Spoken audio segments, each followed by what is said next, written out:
같이 오늘 설교 제목 읽어봅니다. 시작! 하나님 나라의 백성은 어떻게 살아야 하나요?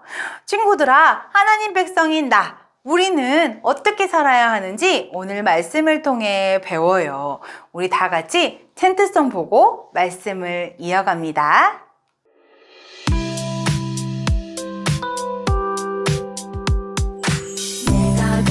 그 자식과 권속에게 명하여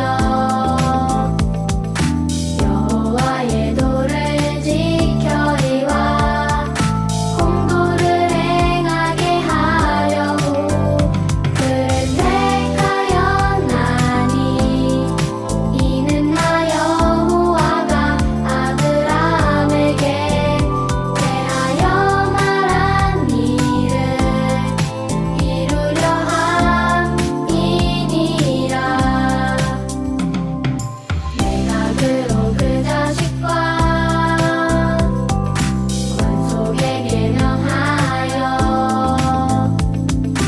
여호와의 도를 지켜리와 공도를 행하게 하려고 그를 택하였나니 이는 나 여호와가 아브라함에게 대하여 말한 이루려 함이니라.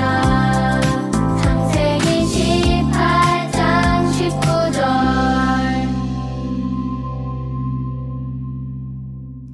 친구들, 지난주 설교 말씀 기억나나요? 하나님께서 누구를 택하시고 부르셨지? 하나님 나라를 위해서? 맞았어. 아브라함을 부르셨어요. 그리고 말씀하셨지? 내 친척 아비의 집을 떠나, 우상의 도시 갈대아우르를 떠나 내가 내게 가라고 한 땅으로 가라. 내가 너에게 땅을 줄게 라고 하셨어요. 그 다음에 또 내가 너로 큰 민족을 이루게 할게 라고 약속하셨어요. 그리고 또 중요한 거, 너는 뭐가 될 거야? 복이 될 거야. 그리고 너 때문에 많은 사람들이 복을 받을 거야. 너는 복의 통로가 될 거야 라고 말씀하신 것 배웠지요? 복이 뭐라 그랬어? 하나님 백성으로 사는 것, 하나님의 다스림을 받는 것. 그래서 우리도 복이고 우리가 복의 통로라는 것을 배웠어요.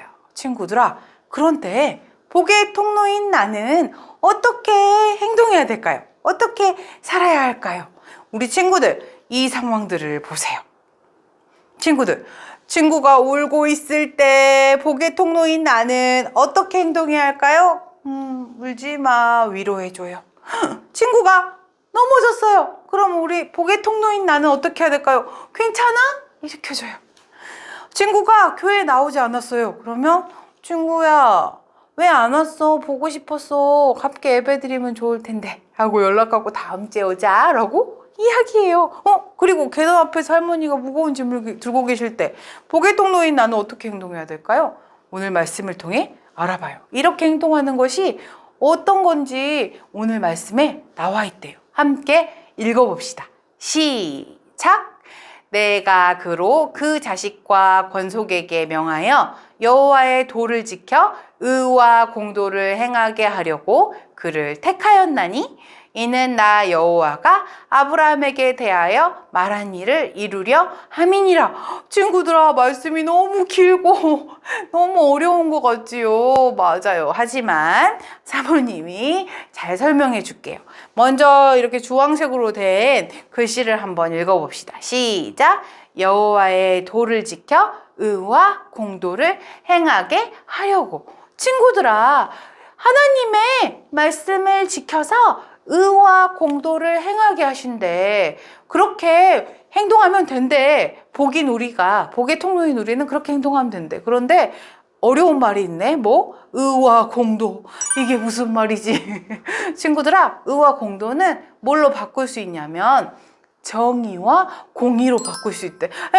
정의와 공의요? 그것도 어려운데요? 맞아요. 그래서 사모님이 찾아왔어. 이게 뭔지 열심히 찾았어. 뭔지 한번 읽어볼게. 사모님이 잘 들어봐. 정의는요, 사람이 당연히 지켜야 되는 바른 뜻과 생각이래.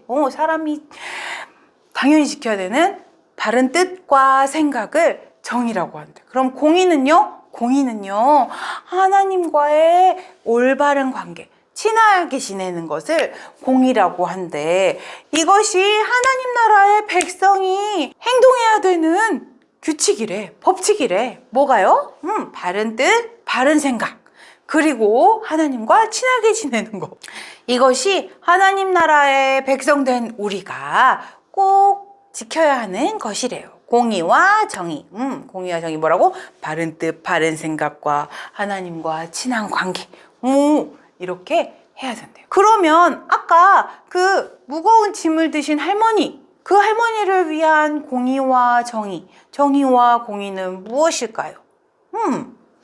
어떻게 하는 거? 1번, 모른 척 쌩 지나간다. 2번, 할머니 무거우시겠어요? 말만 하고 쏙 지나간다.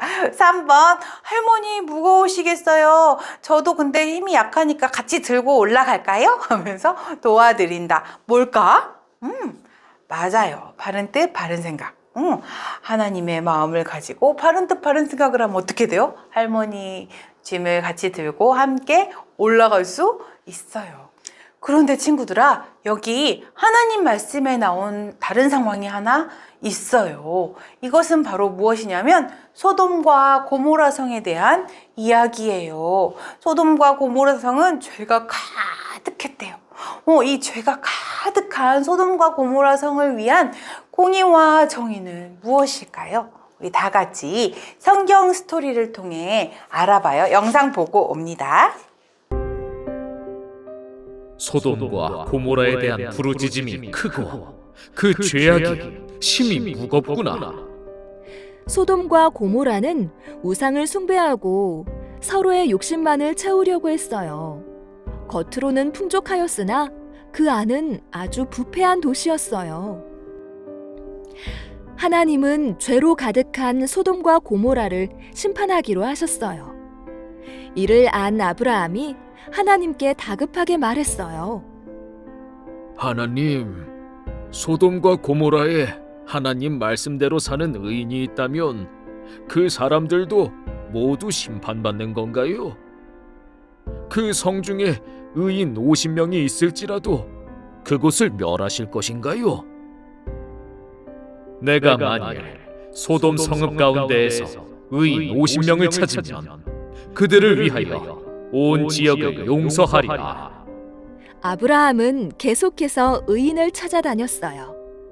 그리고 하나님께 계속 기도했어요. 하나님, 소돔과 고모라에 많은 사람들이 죄를 지었어도 의인 50명을 봐서라도 용서해 주세요.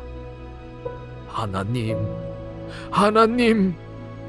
의인 45명, 40명, 30명, 20명, 10명을 봐서라도 용서해 주세요. 아브라함은 간절히 기도했어요. 이러한 모습이 바로 하나님께서 말씀하시는 정의와 공의를 실천하는 행동이에요. 친구들, 영상 잘 보았나요? 소돔과 고모라 사람들은 어땠나요? 맞아요. 소돔과 고모라는 죄악이 가득한 성이었어요. 하나님께서는 죄를 어떠신 분이라 그랬지? 맞아, 심판하시는 분이라고 했어요. 하나님은 소돔과 고모라 성을 심판하시기로 하시고 아브라함에게 말씀하셨어요.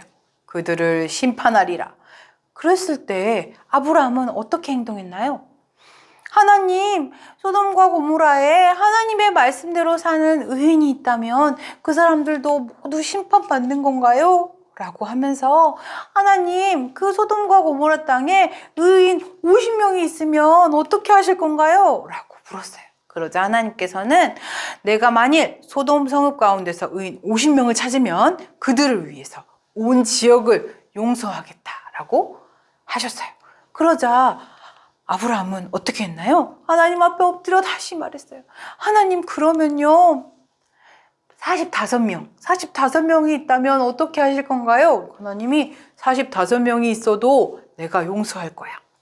그러면 하나님 30명은요?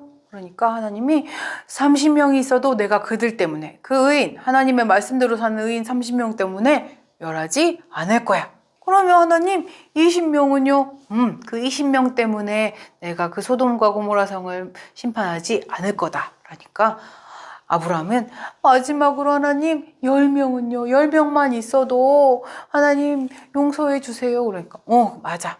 10명만 있어도 내가 소돔과 고모라 땅을 멸망시키지 않을 거다라고 하나님께서 말씀하셨어요. 그런데 그 소돔과 고모라 땅에 하나님의 말씀을 지켜 사는 의인 10명이 있었을까요? 없었어요. 그래서 소돔과 고모라 땅은 불과 유황의 심판을 받아 멸망하고 말았대요. 친구들아. 그런데 여기서 우리가 생각해 봐야 할 게 있어요. 왜 하나님은 굳이 아브라함에게 소돔과 고모라를 심판하시겠다고 말씀하셨을까요? 그러고 하나님께서 그렇게 말씀하셨을 때 아브라함은 어떻게 이야기했나요? 하나님 맞아요. 이 사람들은 벌을 받아야 합니다. 죄가 엄청 가득하잖아요. 이렇게 해서 그렇게 반응했나요? 아니요. 그렇지 않았어요. 하나님, 소돔과 고모라 사람들이 죄를 많이 지었더라도 그 중에서 의인을 봐서라도 의인 10명이라도 있으면 용서해 주세요 라고 기도했어요. 하나님께서 하나님의 뜻을 알려주시는 데는 이유가 있었어요. 아브라함에게 소돔과 고모라에 대한 하나님의 뜻을 들려주시고 공의와 정의로 기도하게 하셨어요. 친구들아, 아브라함은 하나님 나라의 백성이에요. 아브라함은 하나님 앞에서 아까 이야기한 공의와 정의를 행동으로 보여준 거래요. 뭐라고요? 정의와 공의를 행동으로 보여준 거라고요? 그러면 그 정의와 공의의 행동은 무엇인가요? 무엇이냐면요. 아브라함이 행동한 정의와 공의의 행동은 하나님 앞에 엎드려 기도하는 것이었어요. 무엇을 위해요? 자기 자신을 위해? 아니에요. 소돔과 고모라 땅에 있는 사람을 위해서 하나님 앞에 엎드려 기도한 거예요. 그래서 하나님 앞에 엎드려 하나님 은혜를 주세요. 하나님 용서해 주세요. 라고 기도한 거예요. 친구들아, 우리는 이 모습을 기억해야 해요. 친구들, 하나님 나라의 백성, 하나님의 백성은요, 하나님 앞에서 정의와 공의를 행하는 사람들이에요. 그것은 무슨 말이냐면 아브라함과 같이 다른 사람을 위해 기도하는 모습이에요. 그것이 정의와 공의를 행하는 행동이에요. 우리 친구들이 생활하는 가정, 그리고 우리 친구들이 다니는 학교, 그리고 우리 친구들이 사는 이 나라를 보세요. 모두 다 하나님의 말씀에 따라 잘 살고 있나요? 아니면 소돔과 고모라처럼 죄악이 가득한 세상인가요? 맞아요. 하나님의 말씀에 따라 사는 사람들도 있지만 죄악을 행하는 사람들이 훨씬 많은 세상에 우리가 살고 있어요. 그러면 우리가 아브라함처럼 공의와 정의로 행동하는 삶을 살아야 한다면 우리는 어떻게 해야 될까요? 우리는 그 사람들을 위해서 기도해야 해요. 죄악이 많은 세상 가운데에서 사는 이 사람들을 위해 기도해야 돼요. 하나님, 저들을 용서해 주세요. 저들이 죄를 회개하고 하나님 앞에 돌아오게 도와주세요. 라고 기도해야 돼요. 친구들, 우리 며칠 후에 방학이 끝나는 거 알고 있나요? 맞아요. 우리 친구들 개학을 하게 되면 학교에 가게 돼요. 학교에 가면 새 친구들도 만날 수 있고 새 선생님도 만나요. 친구들아, 아브라함이 소돔과 고모라를 위해 기도했던 것처럼 우리도 학교를 위해 기도할 수 있어요. 그리고 선생님을 위해, 친구들을 위해도 기도할 수 있어요.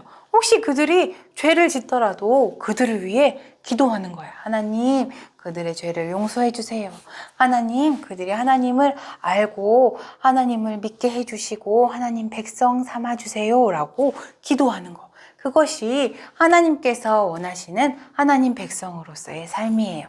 공의와 정의를 행하는 삶이에요. 친구들아, 이 말씀을 잘 기억하고 다른 사람을 위해 기도하고 정의와 공의를 흘려보내는 우리 친구들 다 되시기를 축복해요. 함께 기도하겠습니다. 하나님 아버지, 은혜와 사랑에 감사를 드립니다. 복의 통로인 우리가 하나님의 백성으로 이 세상에서 어떻게 살아야 하는지에 대해서 배웠습니다. 하나님, 소돔과 고모라를 위해 기도했던 아브라함처럼 우리도 주변 사람들을 위해 기도할 수 있도록 도와주세요. 그래서 주변의 많은 사람들이 우리를 통해 하나님을 알고 하나님을 믿을 수 있도록 도와주세요. 특별히 우리 친구들이 개학을 하게 되는데 하나님, 우리 친구들이 학교를 위해, 선생님을 위해, 또 친구들을 위해 기도할 수 있는 친구들이 될 수 있도록 도와주세요. 그래서 하나님의 백성으로서 공의와 정의를 행하는 우리 친구들 다 되게 해주세요. 예수님의 이름으로 기도합니다. 아멘.